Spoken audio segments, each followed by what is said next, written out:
ألا بذكر الله تطمئن القلوب.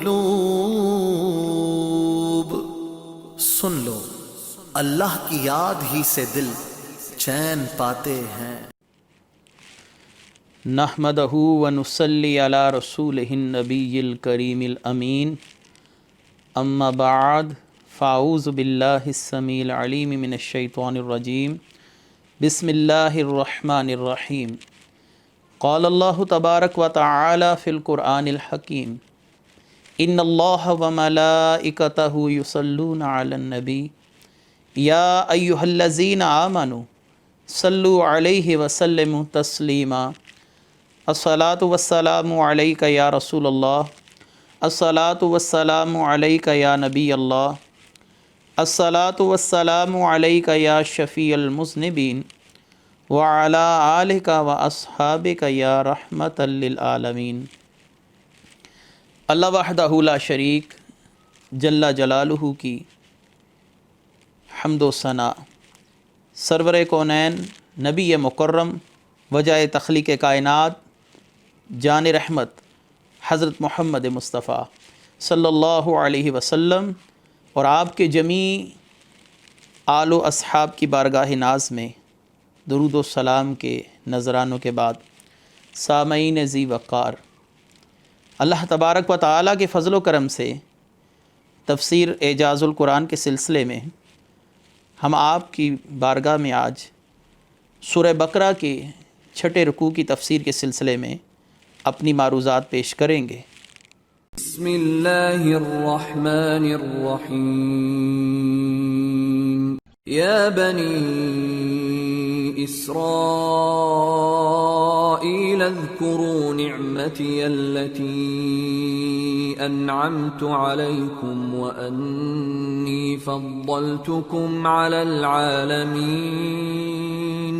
واتقوا يوما لا تجزي نفس عن نفس شيئا ولا يقبل منها شفاعة ولا يؤخذ منها عدل ولا هم ينصرون.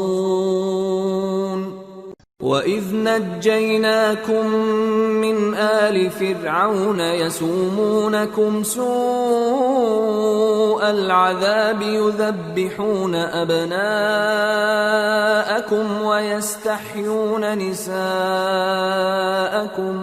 وَفِي ذَلِكُمْ بَلَاءٌ مِّن رَّبِّكُمْ عَظِيمٌ. وَإِذْ فَرَقْنَا بِكُمُ الْبَحْرَ فَأَنْجَيْنَاكُمْ وَأَغْرَقْنَا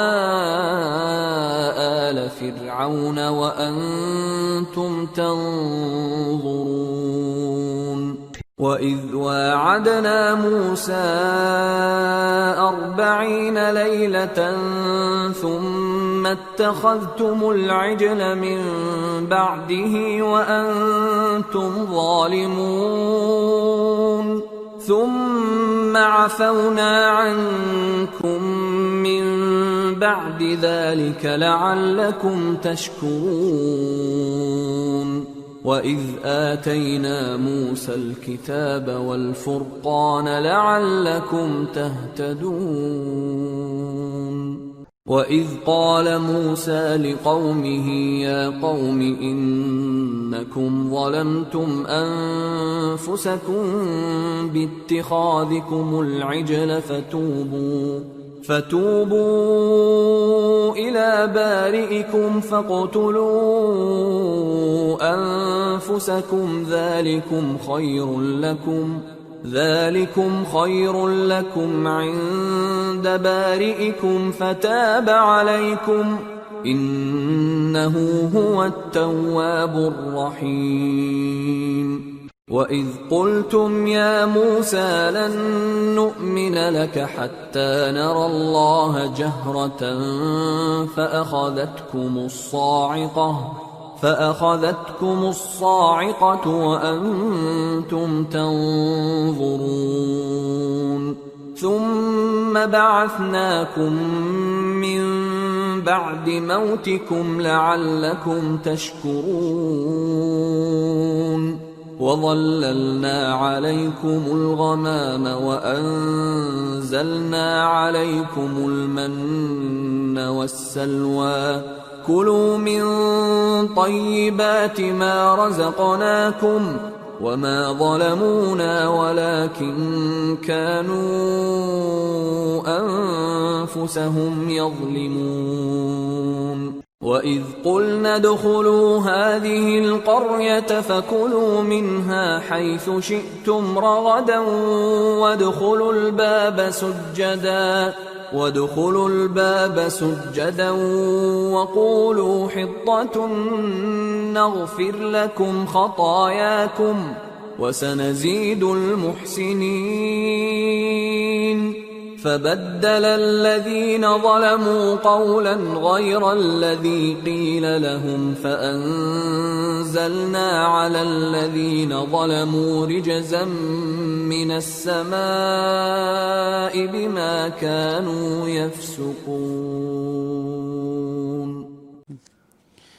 یا بنی اسرائیل اذکروا نعمتی التی انعمت علیکم وانی فضلتکم علی العالمین، اے بنو اسرائیل میری اس نعمت کو یاد کرو جو میں نے تم کو عطا کی تھی، اور یہ کہ میں نے تم کو اس زمانے کے لوگوں پر فضیلت دی تھی۔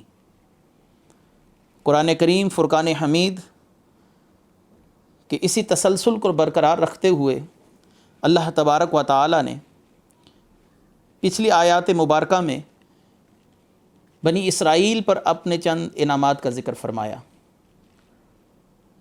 اور اسی تسلسل کے سلسلے میں اللہ تبارک و تعالی نے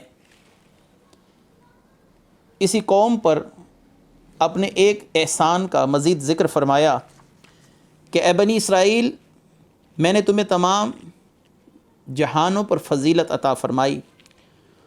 وہ فضیلت کیا تھی؟ قرآن کریم فرقان حمید کی بہترین تفسیر وہی تفسیر ہوتی ہے جو قرآن کریم اپنی آیات کی خود کرے۔ تو سیدنا موسیٰ علیہ السلام نے اسی فضیلت کو سورہ معاہدہ کے اندر اللہ تبارک و تعالی نے بیان فرمایا۔ حضرت موسیٰ نے اپنی قوم سے ذکر فرمایا وَإِذْ قَالَ مُوسَىٰ لِقَوْمِهِ یا قوم اذکروا نعمت اللہ علیکم اذ جعل فیکم انبیاء وجعلکم ملوکا وآتاکم ما لم یؤت احدا من العالمین۔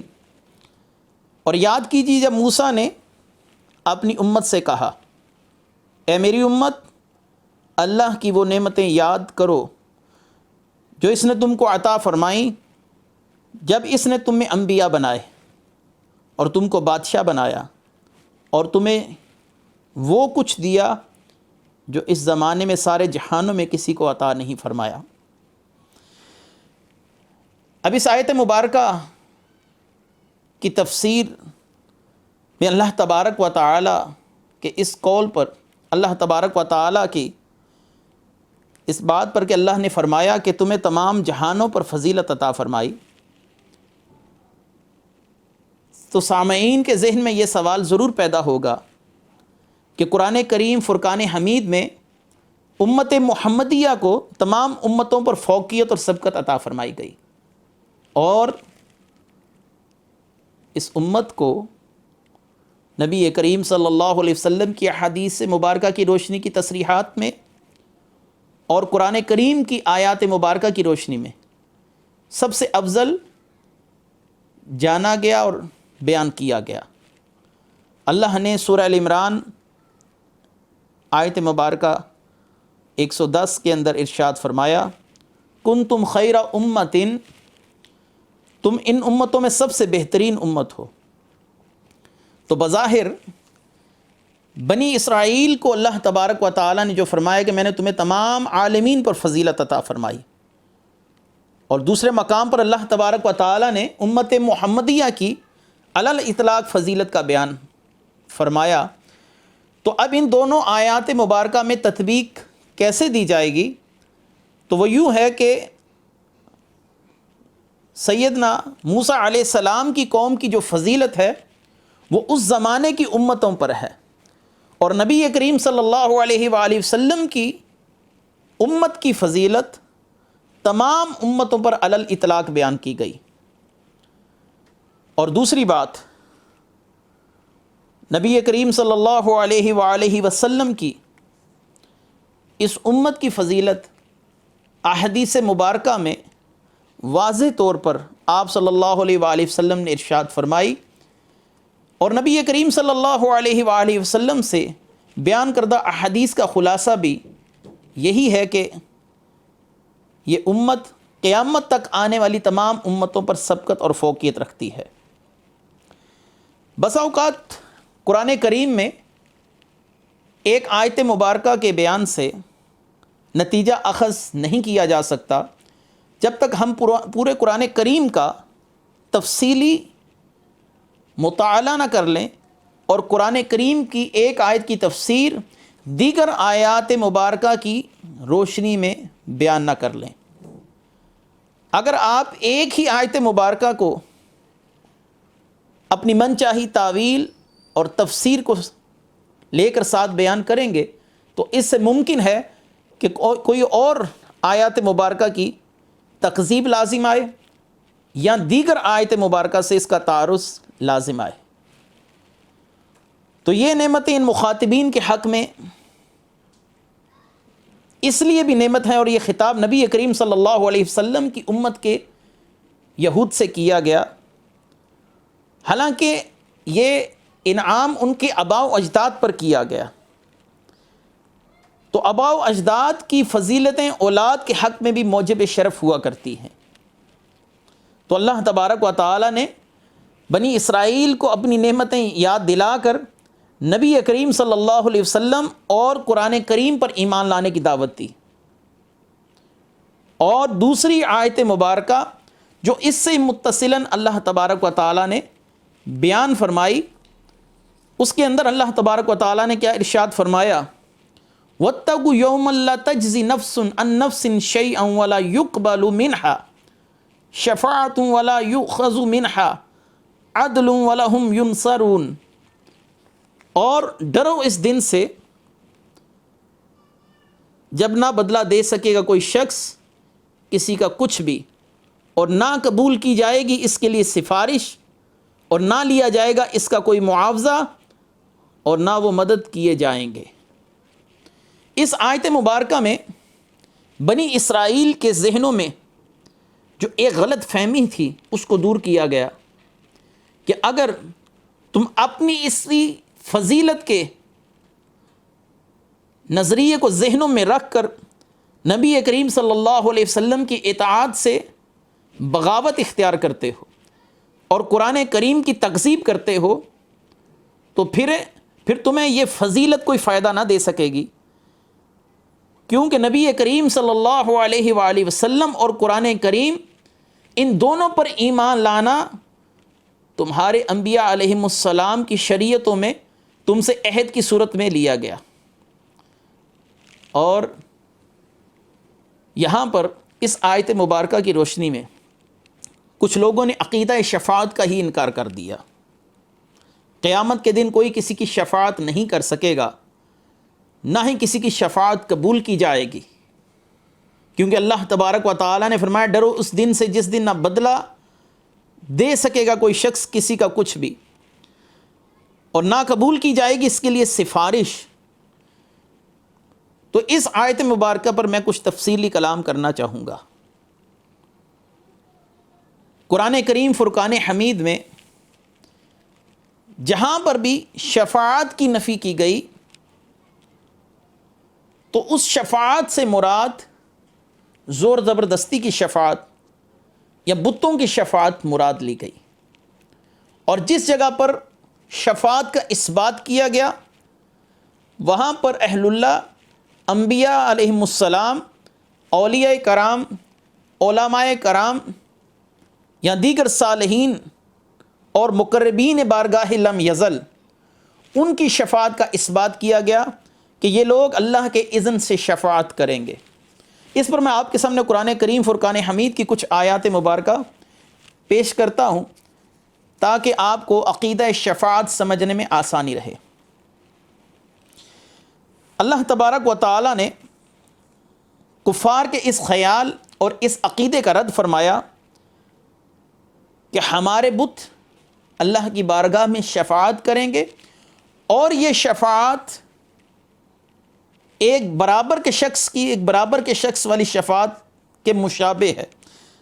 یعنی ان کے کہنے کا مقصد یہ تھا کہ ہمارے بت اللہ تبارک و تعالیٰ کے ساتھ نعوذ باللہ اس کائنات کی تدبیرات میں شریک ہیں اور برابر کے حصے دار ہیں، اور وہ اللہ کی بارگاہ میں ہماری شفاعت کریں گے اور اس شفاعت سے ہمیں فائدہ پہنچے گا۔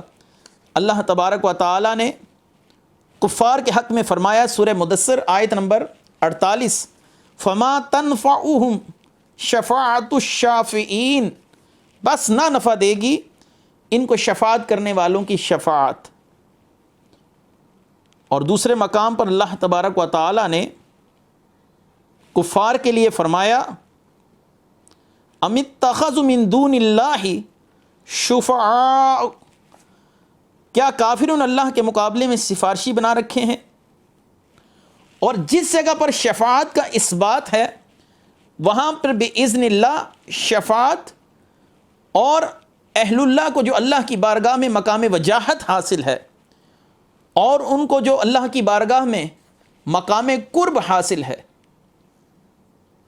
اس کی روشنی میں اہل سنت کا یہ عقیدہ ہے کہ اولیاء صالحین اللہ کی بارگاہ میں مقرب ہیں اور اللہ تبارک و تعالیٰ نے انہیں شفاعت کا اذن دے رکھا ہے۔ جیسا کہ اللہ تبارک و تعالیٰ نے ارشاد فرمایا سورہ بقرہ آیت نمبر 255، من ذا الذی یشفع عندہ، کون ہے جو رب کے نزدیک اس کی بارگاہ میں شفاعت کرے، الا باذنہ، ہاں جس کو اللہ تبارک و تعالیٰ کی طرف سے اذن شفاعت عطا ہو گیا۔ تو معلوم ہوا جس شفاعت کی نفی کی گئی وہ شفاعت دھونس کی شفاعت ہے، یا کفار کے عقیدے کا رد ہے کہ ہمارے بت اللہ کی بارگاہ میں شفاعت کریں گے، اور یہ شفاعت ایک برابر کے شخص سے سفارش کے مشابہ قرار دیتے تھے۔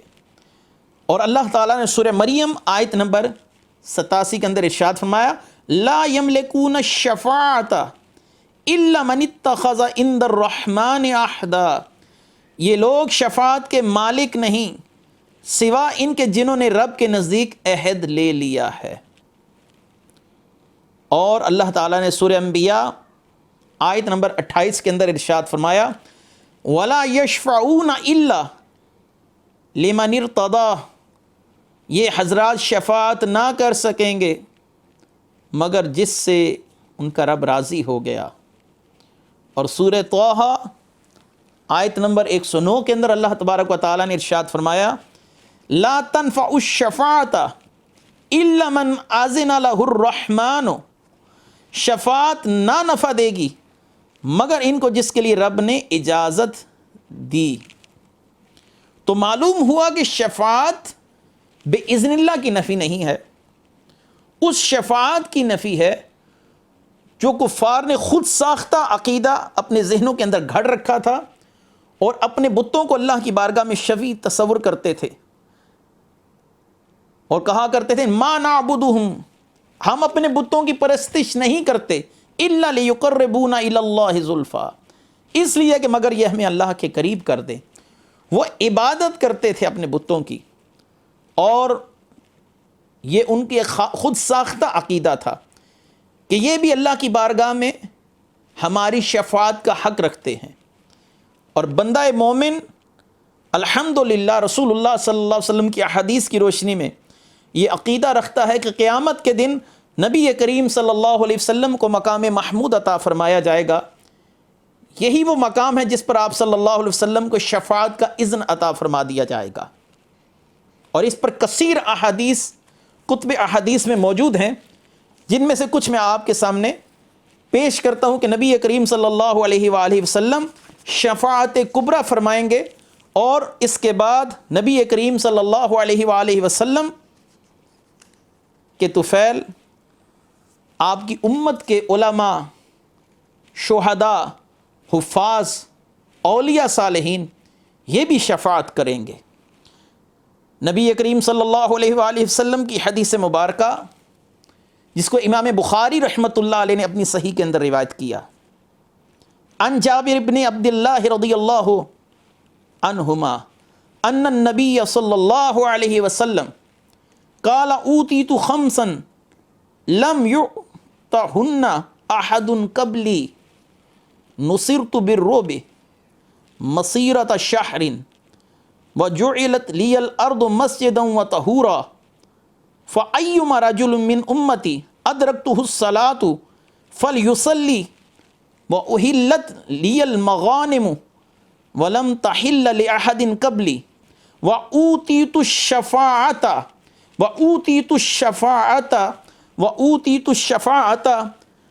وکان النبی صلی اللہ علیہ وسلم وکان النبی یبعث الی قومہ خاصۃ وبعثت الی الناس عامۃ، رواہ البخاری ومسلم والنسائی والدارمی وابن ابی شیبہ وغیرہم۔ حضرت جابر بن عبداللہ رضی اللہ تعالیٰ عنہ ارشاد فرماتے ہیں، حضور صلی اللہ علیہ وآلہ وسلم نے ارشاد فرمایا، مجھے 5 چیزیں ایسی عطا کی گئیں جو مجھ سے پہلے کسی نبی کو عطا نہ کی گئیں۔ 1 ماہ کی مسافت تک رعب سے مجھ محمد کی مدد کی گئی، یعنی 1 ماہ کی مسافت دور سے ہی میرا رعب دشمن کے دل میں ڈال دیا جاتا ہے، اور میرے لیے تمام زمین مسجد اور پاک کرنے والی بنا دی گئی۔ لہٰذا میری امت میں سے جو شخص جہاں بھی نماز کا وقت پائے نماز پڑھ لے۔ میرے لیے اموال غنیمت حلال کر دیے گئے۔ پہلی امتوں کے لیے مال غنیمت حلال نہ تھا۔ مال غنیمت کو یکجا کر کر کسی بلند مقام یا کسی پہاڑی پر رکھ دیا جاتا، اور آسمان سے ایک آگ ظاہر ہوتی جو اس کو جلا کر خاک کر دیتی۔ لہٰذا نبی کریم صلی اللہ علیہ وآلہ وسلم کے طفیل آپ کی امت کے لیے مال غنیمت کو حلال کر دیا گیا۔ مزید آپ صلی اللہ علیہ وسلم نے ارشاد فرمایا کہ مجھ سے پہلے کسی نبی کے لیے حلال نہ تھی، یعنی مال غنیمت، اور اوتیت الشفاعۃ، مجھے شفاعت عطا کی گئی۔ پہلے ہر نبی ایک خاص قوم کی طرف مبعوث کیا گیا، جبکہ مجھے تمام انسانیت کی طرف مبعوث کیا گیا۔ اس حدیث مبارکہ کو امام بخاری رحمۃ اللہ علیہ، امام مسلم، امام نسائی، امام ابن حبان، امام دارمی، امام ابن ابی شیبہ اور امام بہقی رحمۃ اللہ علیہ نے سنن کبریٰ میں روایت کیا۔ اور دوسری حدیث مبارکہ آپ صلی اللہ علیہ وآلہ وسلم کی ایک طویل حدیث مبارکہ، اس کا ایک چھوٹا سا حصہ آپ کے سامنے میں پیش کرتا ہوں کہ نبی کریم صلی اللہ علیہ وآلہ وسلم نے ارشاد فرمایا کہ روز محشر میں اللہ کی بارگاہ میں سر بسجود ہو جاؤں گا، فَيُقَالُ يَا مُحَمَّدُ ارفع رأسك، تو مجھ سے کہا جائے گا اے محمد صلی اللہ علیہ وآلہ وسلم اپنا سر مبارک اٹھائیے، وَقُلْ يُسْمَعْ لَكَ وَسَلْ تُعْطَى وَاشْفَعْ تُشَفَّعْ، اے محمد صلی اللہ علیہ وآلہ وسلم کہیے سنا جائے گا، مانگیے عطا کیا جائے گا، شفاعت کیجئے شفاعت قبول کی جائے گی۔ آپ صلی اللہ علیہ وآلہ وسلم نے مزید ارشاد فرمایا، اس حدیث کو بھی امام بخاری رحمۃ اللہ علیہ نے روایت کیا۔ آپ صلی اللہ علیہ وآلہ وسلم کی ایک اور حدیث مبارکہ جس کو سیدنا عبداللہ بن عمرو رضی اللہ تعالیٰ عنہ نے ارشاد فرمایا، اور اس حدیث کو امام طبرانی نے المعجم الصغیر کے اندر روایت کیا، اور امام منذری رحمۃ اللہ علیہ فرماتے ہیں اسنادہ حسن، اس کی سند حسن درجے کی ہے، کہ کہ رسول اللہ صلی اللہ علیہ وسلم نے ارشاد فرمایا اللہ تعالیٰ کی نافرمانی اور معصیت پر گامزن رہنے والے اور اطاعت کی مخالفت کے سبب اہل قبلہ میں سے کچھ لوگ جہنم میں داخل ہوں گے جن کی تعداد اللہ کے علاوہ کوئی نہیں جانتا۔ آپ صلی اللہ علیہ وسلم نے فرمایا فَيُؤْذَنُ لِي فِي الشَّفَاعَةِ فَأُثْنِي عَلَيْهِ جَلَّ ذِكْرُهُ سَاجِدًا كَمَا أُثْنِي عَلَيْهِ قَائِمًا۔ آپ صلی اللہ علیہ وسلم نے ارشاد فرمایا مجھے شفاعت کا اذن دیا جائے گا، میں اللہ جل جلالہ کی بارگاہ میں حالت سجدہ میں تعریف کروں گا جیسا کہ میں اس کی قیام میں تعریف کروں گا۔ پس مجھ سے کہا جائے گا ارفع رأسک، اپنا سر مبارک اٹھائیے، وصل تؤتہ، سوال کیجئے آپ کو عطا کیا جائے گا، واشفع تشفع، شفاعت کیجئے آپ کی شفاعت قبول کی جائے گی۔ اس کے علاوہ سینکڑوں احادیث ہیں عقیدہ شفاعت پر۔ کفار کے حق میں کسی کی شفاعت نہ سنی جائے گی نہ مانی جائے گی۔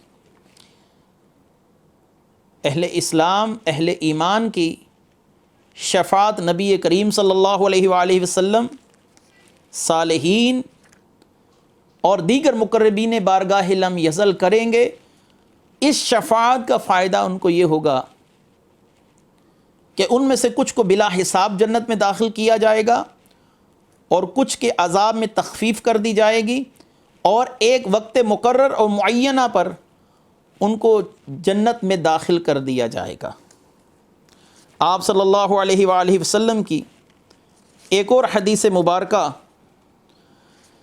جس کو امام ترمذی رحمۃ اللہ علیہ نے روایت کیا، اب یہ نبی کریم صلی اللہ علیہ وآلہ وسلم کی امت میں سے مقربین جن کو اللہ کی بارگاہ میں مقام قرب حاصل ہوا، ان کی شفاعت کے حوالے سے میں آپ کے سامنے کچھ احادیث پیش کرتا ہوں۔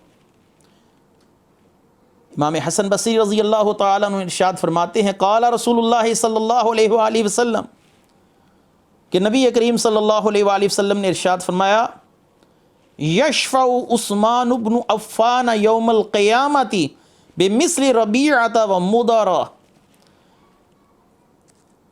کہ رسول اللہ صلی اللہ علیہ وسلم نے ارشاد فرمایا عثمان بن عفان دو قبیلوں ربیعہ اور مضر کے برابر لوگوں کی شفاعت کریں گے۔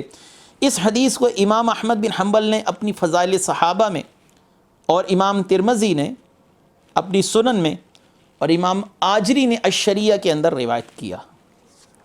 اور آپ صلی اللہ علیہ وآلہ وسلم نے مزید ارشاد فرمایا کہ یشفع یوم القیامت ثلاثۃ، قیامت کے دن تین قسم کے لوگ شفاعت کریں گے، الانبیاء ثم العلماء ثم الشہداء، کہ قیامت کے دن تین قسم کے لوگ شفاعت کریں گے، انبیاء، پھر علماء اور پھر شہداء۔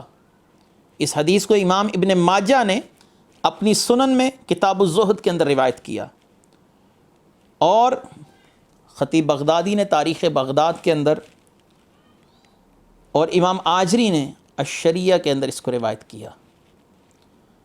آپ صلی اللہ علیہ وآلہ وسلم کی آخری حدیث مبارکہ اس ضمن میں آپ کے سامنے پیش کرتا چلوں۔ آپ صلی اللہ علیہ وآلہ وسلم نے ارشاد فرمایا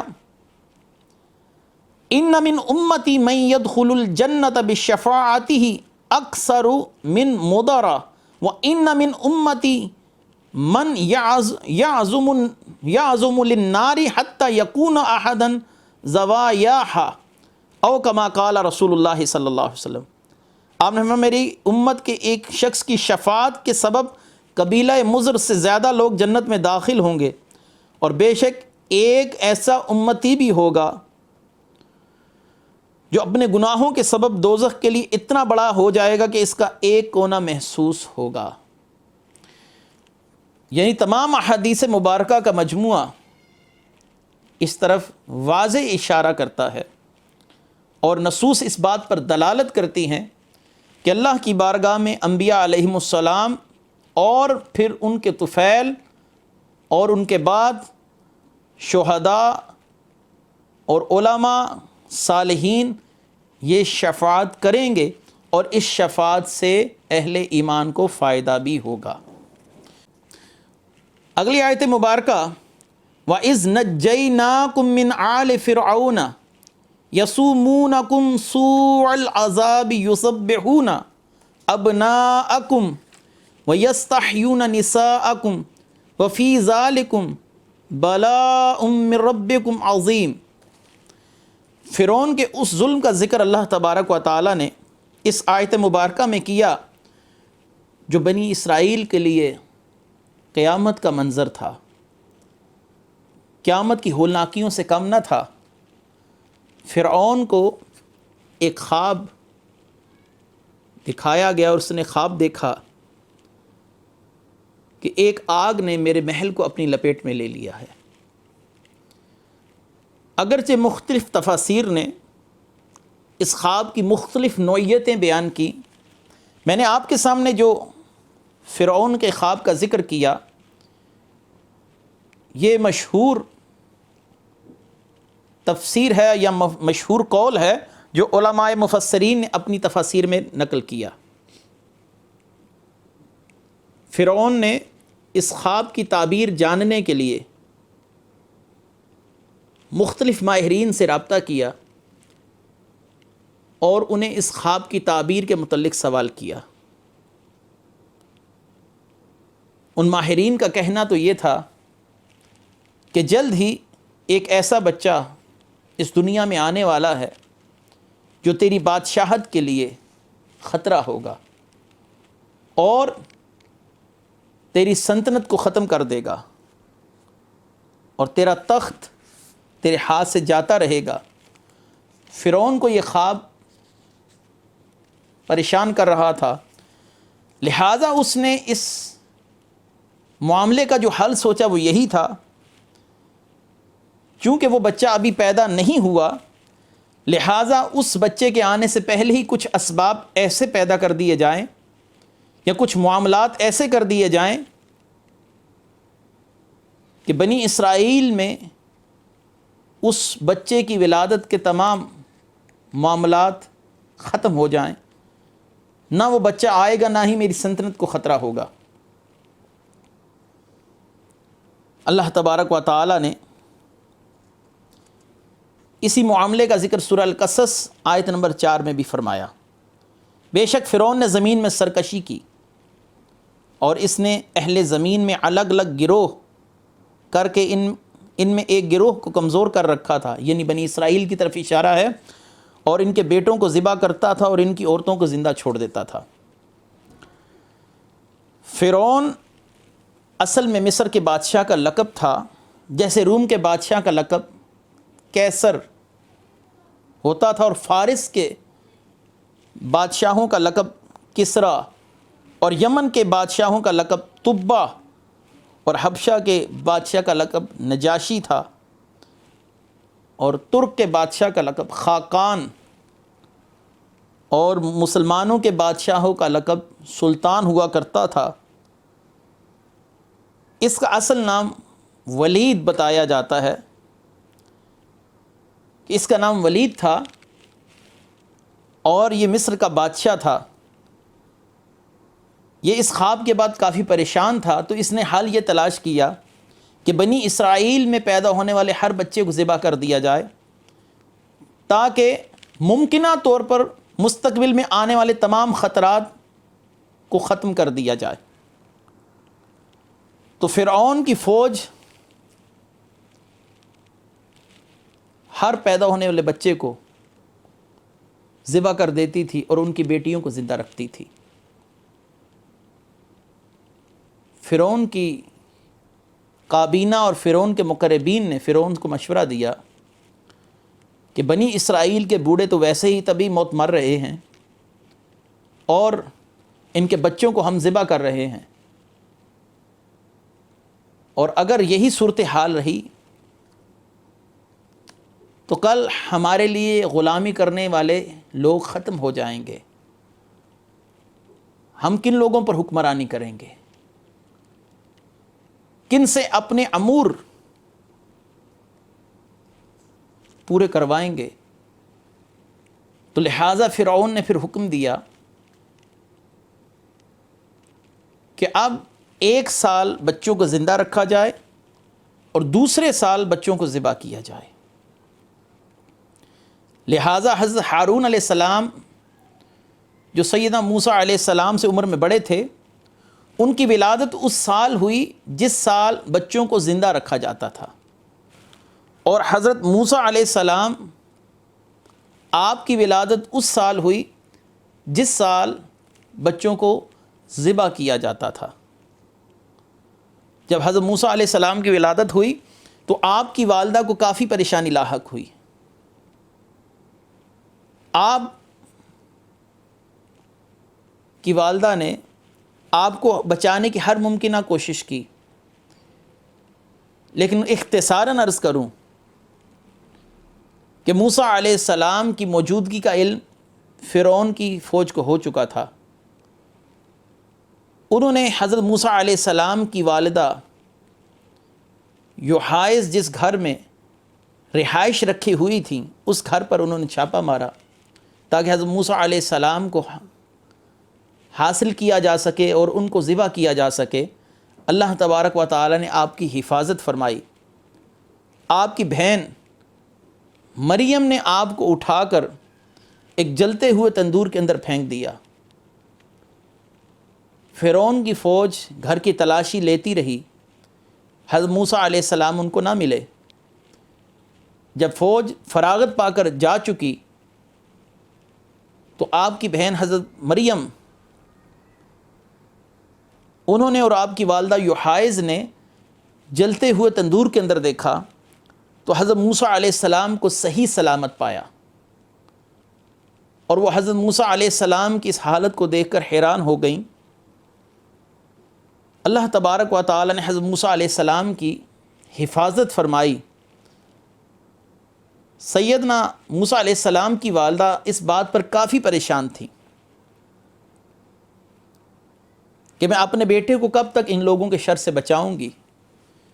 لہٰذا انہوں نے اس سلسلے میں ایک ترکیب سوچی اور لکڑی کا کام کرنے والے ایک شخص سے، ایک بڑھئی سے رابطہ کیا جس کا نام تفاسیر میں سانوم بتایا جاتا ہے، کہ مجھے ایک ایسا بکسہ چاہیے یا ایک ایسا بکس تیار کر کے دو کہ جس کے اندر بآسانی ایک بچے کو ڈالا جا سکے۔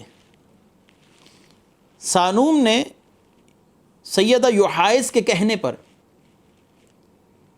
لکڑی کا ایک بکس تیار کیا اور اس تمام معاملے کی خبر دینے کے لیے فرعون کے دربار کی طرف چل پڑا۔ لیکن جیسے ہی وہ قریب پہنچا تو اللہ تعالیٰ نے اس کو گھٹنوں تک زمین کے اندر دھنسا دیا۔ وہ سمجھ گیا یہ اس بچے کی وجہ سے مجھ پر آفت نازل ہوئی ہے، مجھے چاہیے کہ میں اس معاملے سے باز رہوں اور اس بچے کی خبر کسی کو نہ دوں۔ تو سانوم نے ارادہ کیا کہ میں فرعون کو اس بات پر مطلع نہیں کروں گا، لہٰذا سانوم واپس لوٹ آیا۔ تو سیدنا موسیٰ علیہ السلام کی اللہ تبارک و تعالیٰ نے حفاظت فرمائی۔ یہاں پر امام راضی رحمۃ اللہ علیہ تفسیر کبیر میں اس میں موسیٰ پر گفتگو کرتے ہوئے فرماتے ہیں، موسیٰ اصل میں عبرانی زبان کا لفظ ہے اور یہ 2 کلمات سے مل کر بنا ہے۔ منہ کا مطلب یا معنی پانی ہے، اور سا اس کا معنی درخت ہوا کرتا ہے۔ موسیٰ علیہ السلام کی والدہ نے ان کو ایک صندوق میں ڈال کر یا تابوت میں رکھ کر پانی میں بہا دیا تھا، اور سمندر کی موجیں اس تابوت کو فرعون کے گھر کے قریب درختوں کے جھنڈ میں لے آئیں۔ فرعون کی بیوی آسیہ کو وہ تابوت ملا اور اس نے اس تابوت سے بچہ نکال لیا۔ چونکہ یہ بچہ اسے پانی اور درختوں کے جھنڈ سے ملا تھا تو اس جگہ کی مناسبت سے آپ کا نام موسیٰ رکھا گیا۔ سیدنا موسیٰ علیہ السلام سیدنا اسحاق بن ابراہیم علیہ السلام کی اولاد سے ہیں اور آپ اولو العزم رسولوں میں سے ہیں۔ اللہ تعالیٰ نے آپ پر کتاب لا ریب تورات نازل فرمائی، اور اس کی تفصیلات مزید اگلی آیات میں آ رہی ہیں۔ تو اللہ تعالیٰ نے آپ کی حفاظت فرمائی اور آپ کو فرعون ہی کے گھر میں پروان چڑھایا۔ یہ اللہ کی خفیہ تدبیر تھی، بے شک اللہ بہترین تدبیریں فرمانے والا ہے۔ تو اللہ تعالیٰ نے بنی اسرائیل کو اپنے ایک اور احسان کا تذکرہ کر کر دعوت فکر دی کہ میں نے تمہارے آباء و اجداد کو اس مصیبت سے بھی نجات عطا فرمائی کہ تمہاری بیٹیوں کو زندہ رکھا جاتا تھا اور تمہارے بچوں کو ذبح کر دیا جاتا تھا۔ اور اگلا احسان عظیم جو اللہ تبارک و تعالیٰ نے بنی اسرائیل پر فرمایا، وَإِذْ فَرَقْنَا بِكُمُ الْبَحْرَ فَأَنْجَيْنَاكُمْ وَأَغْرَقْنَا آلَ فِرْعَوْنَ وَأَنْتُمْ تَنْظُرُونَ، اور جب پھاڑ دیا ہم نے تمہارے لیے سمندر کو، پھر ہم نے بچا لیا تم کو اور ڈبو دیا فرعونیوں کو، اور تم کنارے پر کھڑے دیکھ رہے تھے۔ حضرت موسیٰ علیہ السلام اللہ تبارک و تعالیٰ کے حکم سے اپنی قوم بنی اسرائیل جو سالہ سال تک مظالم اور فرعون کی زیادتیاں برداشت کر رہے تھے، اللہ تبارک و تعالیٰ نے حضرت موسیٰ علیہ السلام کو حکم دیا کہ راتوں رات اپنی قوم کو لے کر مصر سے نکل جائیں۔ صبح ہوئی تو فرعون اور اس کا لشکر جرار سیدنا موسیٰ علیہ السلام کے تعاقب میں نکلا۔ بنی اسرائیل کا قافلہ جب سمندر بحر کلزم کے کنارے پر پہنچا تو پیچھے سے فرعون کی فوج کے آثار ظاہر ہونا شروع ہوئے کہ وہ ہمارے تعاقب میں آ رہی ہے۔ یہاں پر ایک دلچسپ حدیث مبارکہ جو بیان کرنا فائدے سے خالی نہ ہوگا، اس حدیث کا میں مفہوم آپ کے سامنے پیش کرتا چلوں۔ نبی کریم صلی اللہ علیہ وآلہ وسلم نے ارشاد فرمایا کہ جب بنی اسرائیل سمندر کے کنارے پر پہنچے تو ان کے جانوروں نے آگے جانے سے انکار کر دیا، اور حضرت موسیٰ علیہ السلام کو اس سبب کافی پریشانی کا سامنا کرنا پڑا۔ انہوں نے اللہ تبارک و تعالیٰ سے دعا کی، یا باری تعالیٰ ہماری مدد فرما، ہمارے جانور آگے جانے کے لیے تیار نہیں ہیں۔ تو اللہ تبارک و تعالیٰ نے حضرت موسیٰ علیہ السلام کو وحی فرمائی، اے موسیٰ، اس قوم نے نبی حضرت یوسف سے وعدہ کیا تھا کہ جب یہ اس سرزمین کو چھوڑ کر جائیں گے تو حضرت یوسف علیہ السلام کا تابوت بھی ساتھ لے کر جائیں گے۔ یہ اپنا یہ وعدہ بھول چکے، ان کو چاہیے کہ اپنا وہ وعدہ پورا کریں اور حضرت یوسف کا جو جسد اقدس ہے اور تابوت ہے اس کو نکال کر ساتھ لے جائیں۔ حضرت موسیٰ علیہ السلام نے بنی اسرائیل سے مخاطب ہو کر فرمایا، اے بنی اسرائیل، تم میں کون ہے جس کو معلوم ہو کہ حضرت یوسف علیہ السلام کا تابوت کہاں پر دفن ہے؟ تو اس مجمع میں سے ایک بوڑھی عورت، اس نے کہا، اے موسیٰ، میں جانتی ہوں کہ حضرت یوسف علیہ السلام کا جسد اقدس کہاں پر دفن ہے، لیکن میں آپ کو 2 شرائط کے ساتھ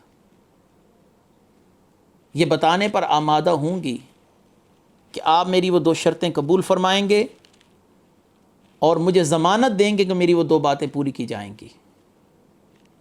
میری پہلی بات وہ یہ ہے کہ میں جنت میں جانا چاہتی ہوں، اور دوسری شرط یہ ہے کہ آپ کی زوجہ بن کے رہنا چاہتی ہوں۔ حضرت موسیٰ علیہ السلام نے اللہ کی بارگاہ میں عرض کی، یا باری تعالیٰ میری رہنمائی فرما، میری مدد فرما۔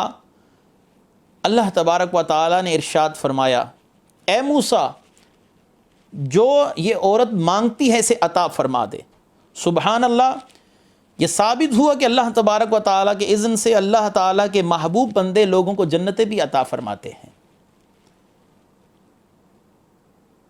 سیدنا ربیعہ بن قعب نبی کریم صلی اللہ علیہ وسلم کو وضو کروا رہے تھے۔ تو آپ صلی اللہ علیہ وسلم نے ارشاد فرمایا، صحیح مسلم کی حدیث ہے، سل یا ربیہ، اے ربیہ مانگ مجھ سے جو مانگتا ہے۔ حضرت ربیہ رضی اللہ تعالیٰ عنہ نے فرمایا، یا رسول اللہ صلی اللہ علیہ وسلم میں جنت میں آپ کا قرب مانگتا ہوں۔ سبحان اللہ۔ اس حدیث کی شرح میں شارحین نے لکھا کہ نبی کریم صلی اللہ علیہ وآلہ وسلم کو اللہ تعالیٰ نے اختیار عطا فرمایا ہے، جس کو چاہیں جنت عطا فرماتے ہیں۔ تو ایسے ہی اللہ تبارک و تعالیٰ نے حضرت موسیٰ علیہ السلام کو وحی فرمائی، اے موسیٰ جو مانگتی ہے وہ عطا کر دے۔ بہرکیف قصہ مختصر یہ، حضرت یوسف علیہ السلام کے جسد اقدس کو ساتھ لے جانے کے لیے اس بوڑھی عورت نے رہنمائی کی۔ یہاں پر ایک عرب محقق نے اپنی کتاب اخطاء ابن تیمیہ کے اندر خوبصورت بات بیان فرمائی۔ اسی حدیث مبارکہ کے فوائد بیان کرتے ہوئے انہوں نے ایک بات بڑی خوبصورت بیان فرمائی کہ اس عورت کو جنت کا حصول صرف اس لیے ہوا کہ اس کو معرفت قبر نبی حاصل تھی۔ اگر اس کو قبر نبی کا علم نہ ہوتا تو شاید وہ جنت نہ حاصل کر سکتی۔ معلوم ہوا کہ نبی کی قبر کا علم ہونا بھی جنت عطا کر دیا کرتا ہے۔ تو حضرت موسیٰ علیہ السلام بحر کلزم کے کنارے پر کھڑے تھے، تو اللہ تبارک و تعالیٰ نے فرمایا، اے موسیٰ اپنا عصا اس پانی کے اوپر ماریے، اور اس پانی کے اندر اللہ تعالیٰ نے 12 راستے ان کے لیے پیدا فرما دیے، اور وہ راستے اس طریقے سے اللہ تبارک و تعالیٰ نے ان کے لیے پیدا فرمائے کہ دائیں طرف اور بائیں طرف کا جو پانی تھا وہ دیواروں کی مثل کھڑا ہو گیا، اور 12 راستے بنے، اور اللہ تبارک و تعالیٰ نے سورج کو زمین کے قریب کیا، جس سے سمندر کی تہہ کا جو گارا تھا وہ خشک ہو گیا، تاکہ بنی اسرائیل کو دریا پار سمندر پار کرنے کے اندر کسی بھی قسم کی مشقت کا سامنا نہ کرنا پڑے۔ اور سورہ دخان میں اللہ تبارک و تعالیٰ نے ارشاد فرمایا، وَاتْرُكِ الْبَحْرَ رَحْوًا، اے موسیٰ دریا کو، سمندر کو کھلا رہنے دیجئے گا، اس کو بند نہ کیجئے گا، کیونکہ فرعون اور اس کا لشکر اسی مقام پر لا کر غرق کیا جائے گا۔ تو معلوم ہوا کہ بعض معجزات انبیاء علیہم السلام کے اختیار میں بھی دیے جاتے ہیں۔ یہ بھی ایک بحث ہے۔ بعض نادان لوگ یہ کہتے ہیں کہ انبیاء علیہم السلام معجزات پر قطعاً قادر نہیں ہوتے۔ اللہ تعالیٰ نے فرمایا، وَاتْرُكِ الْبَحْرَ رَحْوًا، اے موسیٰ کھلا رہنے دیجئے گا اس دریا کو، اس سمندر کو، اس فوج کو، اسی کے اندر آ کر غرق ہونا ہے۔ تو معلوم ہوا کہ معجزات میں اللہ تبارک و تعالی اپنے انبیاء علیہم السلام کو اختیارات بھی عطا فرماتا ہے، وہ ان کی اختیار سے بھی وقوع پذیر ہوتے ہیں۔ اللہ تعالیٰ نے ایک مقام پر قرآن کریم کے اندر ارشاد فرمایا، وَسَخَّرْنَا لَهُ الرِّيحَ تَجْرِي بِأَمْرِهِ، اور ہم نے ہوا کو مسخر کر دیا تھا سلیمان کے لیے، جو ان کے حکم سے اور ان کی مرضی سے چلتی تھی۔ تو اللہ تبارک و تعالیٰ نے یہاں پر فرمایا کہ ہم نے پھاڑ دیا سمندر کو تاکہ یہ قوم نجات پائے، اور پھر فرعون اور اس کا لشکر جیسے ہی اس سمندر کے اندر انہی راستوں پر داخل ہوئے تو اللہ تعالیٰ نے سمندر کو بند فرما دیا۔ حضرت موسیٰ علیہ السلام بخیر و عافیت دوسری طرف اپنی قوم کو لے کر نکلنے میں کامیاب ہوئے۔ یہاں پر بنی اسرائیل کی غلامی کا دور ختم ہوا۔ آگے اللہ تبارک و تعالیٰ نے ان پر ہونے والے مزید انعامات کی طرف اشارہ فرمایا، وَإِذْ وَعَدْنَا مُوسَىٰ 40 لَيْلَةً ثُمَّ اتَّخَذْتُمُ الْعِجْلَ مِن بَعْدِهِ وَأَنْتُمْ ظَالِمُونَ، اور یاد کرو جب ہم نے وعدہ فرمایا موسیٰ سے 40 راتوں کا، اور بنا لیا تم نے بچھڑے کو معبود ان کے بعد، اور تم سخت ظالم تھے۔ یہ اس واقعے کی طرف اشارہ ہے کہ جب حضرت موسیٰ علیہ السلام اپنے پیچھے حضرت ہارون علیہ السلام کو اپنا نائب اور خلیفہ بنا کر کوہ طور پر تشریف لے گئے، اور آپ نے کوہ طور پر 40 دن قیام فرمایا۔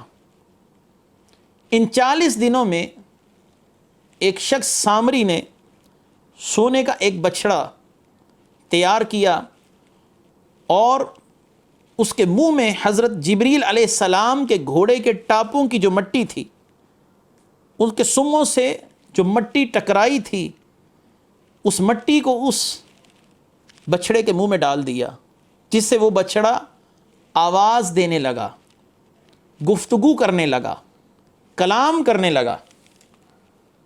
حضرت موسیٰ علیہ السلام جب واپس تشریف لائے تو آپ نے دیکھا کہ میری قوم شرک میں مبتلا ہو چکی ہے۔ یہاں پر ایک اور مسئلہ بھی زیر غور ہے کہ حضرت موسیٰ علیہ السلام نے حضرت ہارون علیہ السلام کو اپنا نائب اور اپنا خلیفہ مقرر کیا۔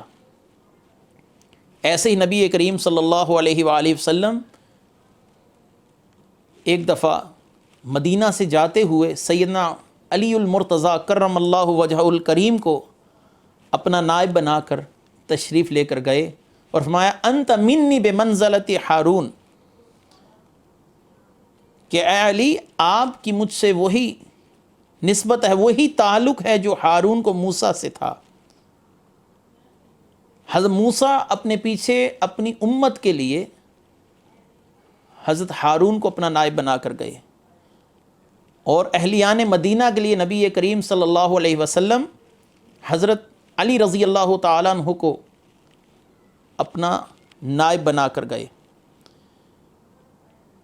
اس مسئلے سے کوئی شخص خلافت بلا فصل ثابت نہیں کر سکتا، کیونکہ رسول اللہ صلی اللہ علیہ وسلم کی تشریف آوری پر مولا علی کرم اللہ وجہ الکریم کے پاس یہ منصب نہیں رہا تھا، اور اس سے خلافت بلا فصل کا جواز بھی ثابت کرنا صحیح نہیں، کیونکہ حضرت ہارون علیہ السلام نے حضرت موسیٰ علیہ السلام کی زندگی میں ہی وصال پایا تھا، اور حضرت یوشع بن نون یہ حضرت موسیٰ علیہ السلام کے بعد ان کی امت میں ان کے خلیفہ مقرر ہوئے تھے۔ لہٰذا یہ قیاس مع الفارق ہے، اس حدیث مبارکہ سے یا اس صورتحال سے سیدنا علی المرتضیٰ کرم اللہ وجہ الکریم کو نبی کریم صلی اللہ علیہ وآلہ وسلم کا خلیفہ بلا فصل ثابت کرنا یہ غلط فہمی ہے، یا علم سے دوری ہے، یا گمراہی کا راستہ ہے۔ تو آپ جب واپس تشریف لائے تو حضرت ہارون علیہ السلام سے محو گفتگو ہوئے، اے میرے بھائی یہ کیا ماجرا ہوا، یہ کیا معاملہ ہوا؟ انہوں نے سامری کی شرارت کی طرف اشارہ کیا۔ یہ واقعہ تفصیلاً آگے سورہ طٰہٰ میں بھی آ رہا ہے، اور سورہ الاعراف میں بھی اس کا ذکر ہے۔ اس مقام پر انشاءاللہ العزیز بشرط زندگی ہم اس پر تفصیلاً گفتگو کریں گے۔ حضرت موسیٰ علیہ السلام جب واپس تشریف لائے تو اپنی امت کو آپ نے بچھڑے کی پرستش کرتے ہوئے پایا۔ آپ نے سامری کے لیے دعائے ضرر فرمائی کہ اللہ تعالیٰ تجھے ایسے مرض میں مبتلا کرے کہ تو لوگوں کو کہتا پھرے کہ مجھ سے دور رہو۔